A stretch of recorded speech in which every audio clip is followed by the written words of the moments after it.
Okay, today's activity is all about colors again. I'm going to be using Play-Doh. I have the color blue and I have the color red.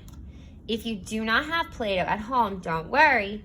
You can still do this activity with toys that are blue and toys that are red. So all you're going to do is take the blue toy. If it's Play-Doh, you can use Play-Doh. And I just wanted you to make or build something with only some blue toys. So I'm gonna just make a star.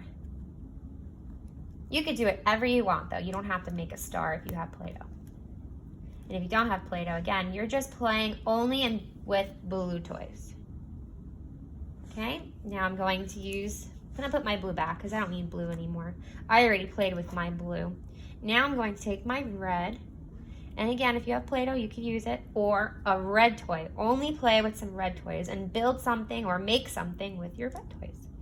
So I'm gonna do a star again, but at this time I'm only going to play with my red Play-Doh. Okay, and so here's my red star. So you're gonna play with a blue toy, and then you're going to play or build something with your red toys or Play-Doh.